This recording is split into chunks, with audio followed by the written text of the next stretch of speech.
मेरे मन ने मुझे मतलब मेरा जीना मुश्किल कर दिया है। मैं टूट सा गया हूँ महाराज जी, हार सा गया हूँ महाराज जी, कृपा करो। ब्रह्मचर्य को क्यों नष्ट कर रहे हो इतना? पागल हो जाओगे। नाम जब तो छूटने की बात जाने, पागल हो जाओगे जितनी जोर से ब्रह्मचर्य नष्ट कर रहे हो। लिखा है उसने कि मैं पागल हो गया हूँ। हाँ, तो हम क्या कह रहे हैं? तुम अब कैसे ठीक होगा मन? जब आप गंदे आचरण करोगे, गंदे आचरणों द्वारा वीर्यपात करोगे, आपके अंदर स्मृति ही नहीं रहेगी, बल ही नहीं रहेगा, कैसे चलोगे? तो जरूरत आज के बच्चों को शासन की है। अब माता पिता डांटे तो कहते हैं हम करने को डर गए, टीचर डांटे तो माता पिता जाके चढ़ बैठते हैं हमारे बच्चे को क्यों डांटा। भाई, बिना डांट के बच्चों को नहीं सुधारा जा सकता। छोटे छोटे बच्चों के हाथ में मोबाइल है, गंदी गंदी बातें वो सीख रहे हैं, गंदे आचरण कर रहे हैं।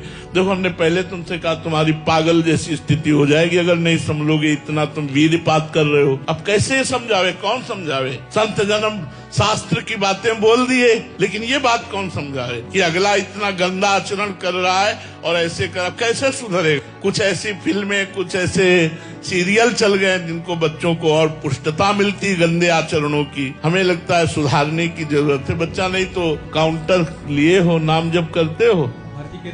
हाँ, भजन में प्रीति तो भजनानंदियों की होती है, लेकिन दवा जैसे कड़वी भी लगे तो हम खाते हैं, ऐसे हम खूब नाम जप करें। नाम जप करोगे, बिल्कुल मेरा पक्का विश्वास है, सब ठीक हो जाएगा। ब्रह्मचर्य का नाश वीर्य का नाश, जीवन का नाश है। ब्रह्मचर्य अगर सही है, आपने किसी तरह इधर उधर जिधर दृष्टि डालोगे उधर जय होती चली जाएगी।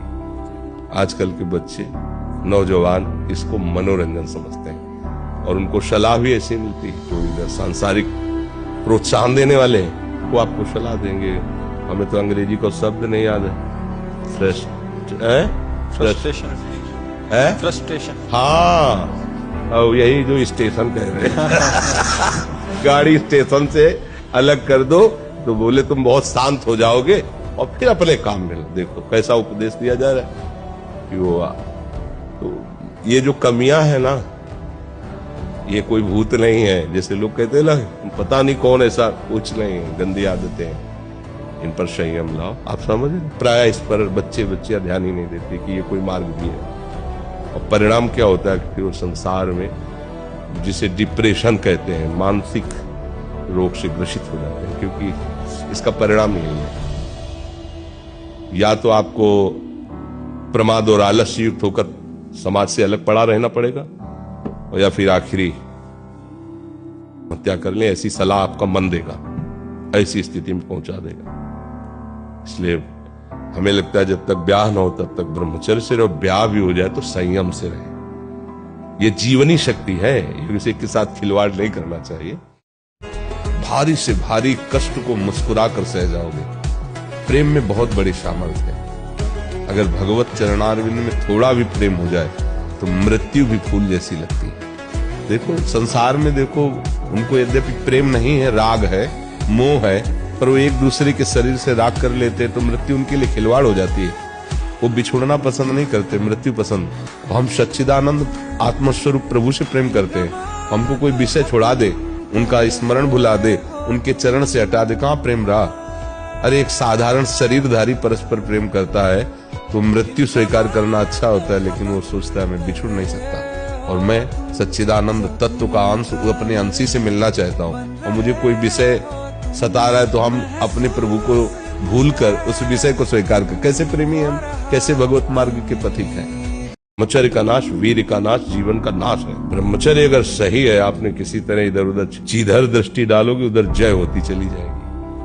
आजकल के बच्चे नौजवान इसको मनोरंजन समझते हैं और उनको सलाह भी ऐसी मिलती है। जो इधर सांसारिक प्रोत्साहन देने वाले हैं वो आपको सलाह देंगे। हमें तो अंग्रेजी को शब्द नहीं याद है, फ्रस्ट्रेशन। हाँ, और यही जो स्टेशन कह रहे हैं गाड़ी स्टेशन से अलग कर दो तो बोले तुम बहुत शांत हो जाओगे और फिर अपने काम में लो। देखो कैसा उपदेश दिया जा रहा है कि वो तो ये जो कमियां है ना, ये कोई भूत नहीं है जैसे लोग कहते हैं ना, पता नहीं कौन, ऐसा कुछ नहीं है। गंदी आदतें हैं, इन पर संयम लाओ। आप समझे, प्राय इस पर बच्चे ध्यान ही नहीं देते कि ये कोई मार्ग भी है। और परिणाम क्या होता है कि वो संसार में जिसे डिप्रेशन कहते हैं, मानसिक रोग से ग्रसित हो जाते हैं, क्योंकि इसका परिणाम यही है। या तो आपको प्रमाद और आलस से युक्त होकर समाज से अलग पड़ा रहना पड़ेगा, और या फिर आखिरी हत्या कर लें, ऐसी सलाह आपका मन देगा, ऐसी स्थिति में पहुंचा देगा। इसलिए हमें लगता है जब तक ब्याह ना हो तब तक ब्रह्मचर्य से रहे, और ब्याह भी हो जाए तो संयम से रहे। ये जीवनी शक्ति है, किसी के साथ खिलवाड़ नहीं करना चाहिए।